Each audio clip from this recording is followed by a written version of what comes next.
इस बारिश के मौसम में अपने और अपने बच्चों की इम्यूनिटी को 4 गुना बढ़ाए और सर्दी खांसी से भी छुटकारा पाए। इसे आप एक बार बनाएं और महीने भर तक आराम से खा सकते हैं। तो चलिए बनाना शुरू करते हैं। हेलो दोस्तों, मैं रश्मि और आपका स्वागत है रे किचन में। और अगर आपने मेरे चैनल को अब तक सब्सक्राइब नहीं किया है तो सब्सक्राइब करें और बेल आइकन को प्रेस करना ना भूलें। आज हम अदरक की बिल्कुल नई और हेल्दी रेसिपी बनाने वाले हैं जो इस बारिश के मौसम में आपके लिए और आपके परिवार के लिए बहुत ही जरूरी होगी। तो इस रेसिपी बनाने के लिए मैंने यहाँ पे 100 ग्राम अदरक लिया है। तो सबसे पहले इसे हमें अच्छे से क्लीन करके लेना है और वॉश करके लेना है और इसे ना अच्छे से रगड़कर साफ करेंगे जिससे कि इसके ऊपर जो भी गंदगी लगी है, मिट्टी लगी है, वो सारी की सारी निकल जाए। तो इसी तरह से इसे कम से कम हमें 2 से 3 बार अच्छे से वॉश करना है। अब हमें इसका जो छिलका है इसे उतारना नहीं है, बस इसे हल्का हल्का इस तरह से जहाँ पे भी आपको लग रहा है कि थोड़ा बहुत बचा हुआ है उसे कट करके निकाल देना है। बट आप चाहो तो छिलके को उतार के भी ले सकते हैं। अदरक के फायदे आपको अलग से बताने की जरूरत नहीं है। आप सभी को पता है कि अदरक जो है हम सभी की सेहत के लिए कितना फायदेमंद है। इवन आपको पता होगा कि जो मेडिसिन बनती है उसमें भी अदरक का इस्तेमाल किया जाता है। तो यहाँ पे सारा जो अदरक है मैंने क्लीन करके रेडी कर लिया है और इसे मैंने इस तरह के थाली में ले लिया है।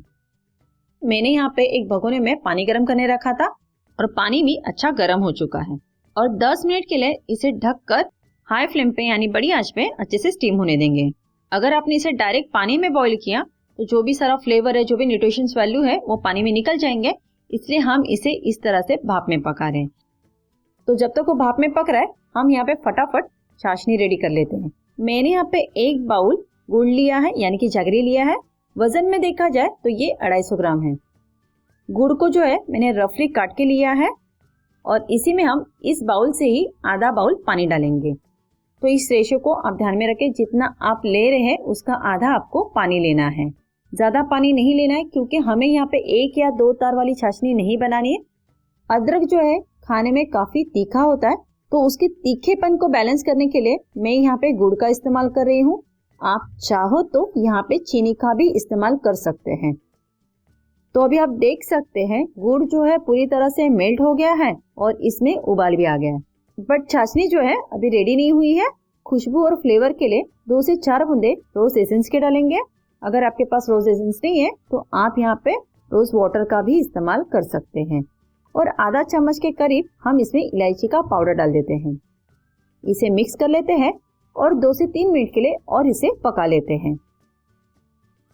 तो ये देखिए चाशनी जो है हल्की गाढ़ी लग रही है, चेक भी कर लेते हैं। तो यहाँ पे चाशनी जो है चिपचिपी लग रही है, पर देखिए इसका तार नहीं बन रहा है, यानी ये परफेक्ट बनी है। तो अभी हम गैस को ऑफ कर देते हैं और इसे साइड में रख देते हैं। और चलिए अब हम अदरक को भी चेक कर लेते हैं। तो 10 मिनट हो गए इसे पकते हुए और अभी आप देख सकते हैं कि अदरक जो है अच्छे से स्टीम हो गया है।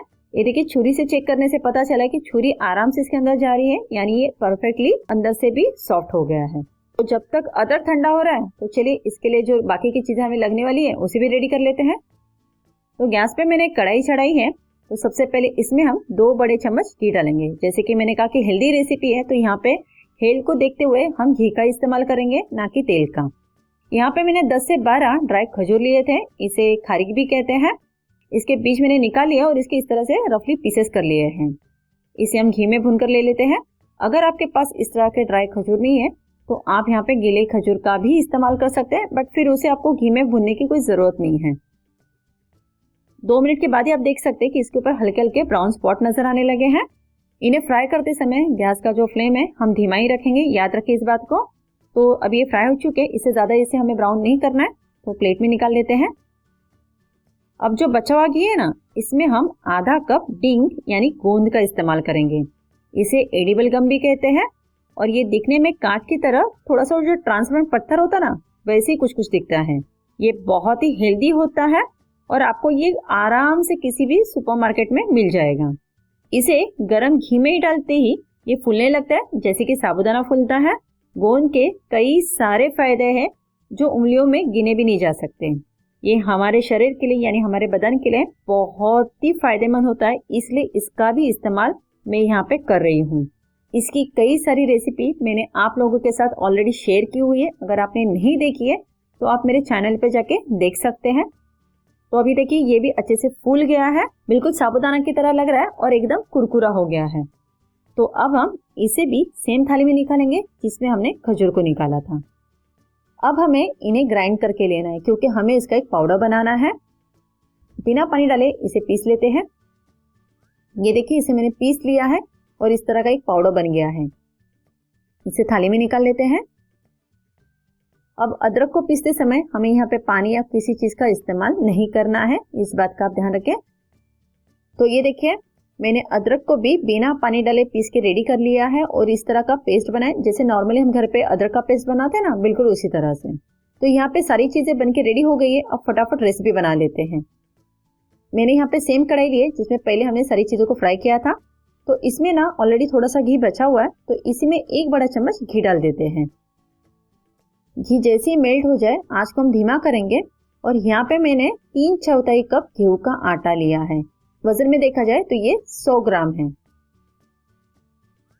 आटा कच्चा है तो इसे अच्छे से भूनकर लेना बहुत जरूरी है। सारी चीजें जितनी अच्छे से भुनी हुई रहेंगी, अच्छे से पकी हुई रहेंगी, उतना ही इसका जो शेल्फ लाइफ है अच्छा रहेगा।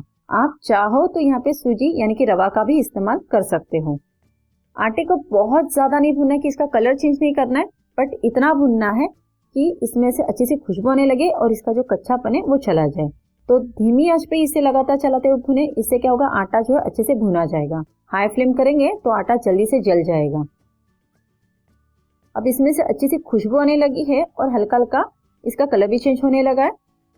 तो इस स्टेज पे जो हमने अदरक का पेस्ट रेडी करके रखा है ना, इसे हम इसमें डाल देते हैं और आटे के साथ अदरक को भी अच्छे से मिक्स करते हुए अच्छे से फ्राई कर लेते हैं। अब जो पिसा हुआ हमने पाउडर रेडी करके रखा हुआ था डींग का और जो खजूर का, वो भी इसमें डाल देते हैं। और इसका फ्लेवर बढ़ाने के लिए मैं इसमें 2 बड़े चम्मच डेसिकेटेड कोकोनट डाल रही हूँ, यानी कि नारियल का बुरादा डाल रही हूँ।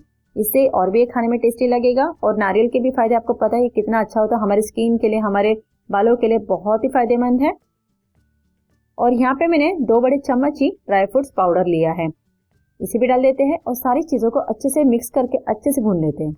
आपके पास जो ड्राई फ्रूट्स है आप वो इसमें डाल सकते हैं। मैंने तो यहाँ पे अखरोट लिया है, बादाम लिया है, काजू लिया है, पिस्ता लिया है, जो मेलन सीड्स होते हैं, मगज सीड्स, वो सारे मैंने यहाँ पे लिए हैं जितने भी होते हैं। तो सारी चीजें अच्छे से मैंने भून के रेडी कर ली है। अब क्या करें, जो हमने सिरप बनाया था यानी कि जो छाछनी बनाई थी ना, उसका इस्तेमाल करेंगे। और ये जो पूरी की पूरी छाछनी है ये इसमें ऐड कर लेते हैं। तो यहाँ पे आंच को मैंने मीडियम फ्लेम पे किया है और चाशनी के साथ इसे अच्छे से मिक्स करते हुए भूनना है, जिससे क्या होगा आटा और जो हमने सारी चीजें डाली है ना, वो पूरे चाशनी को अच्छे से सोक कर लेगा। हमें इसे लगातार चलाते हुए भूनना जरूरी है, वरना क्या हमने यहाँ पे गुड़ की चाशनी डाली है, वो क्या होगा तले में जाके चिपकने लगेगी और ये कहीं जले ना। तो देखिए इसे मैंने अच्छे से भून लिया है और ये अब गाढ़ा भी हो गया है और आप इसकी कंसिस्टेंसी देख सकते हैं, इसका लुक देख सकते हैं, बहुत ही बढ़िया बना हुआ है। थोड़ा सेमी लिक्विड ही रहना चाहिए। तो ऊपर से कटे हुए कुछ बादाम डाल देते हैं जिससे कि ये दिखने में और खाने में और भी ज्यादा टेस्टी लगे। तो ये देखिए इसे मैंने मिक्स कर लिया है, गैस को ऑफ कर देते हैं। तो ये हमारा आटा और अदरक का बहुत ही टेस्टी और हेल्दी हलवा बनके रेडी हो गया है।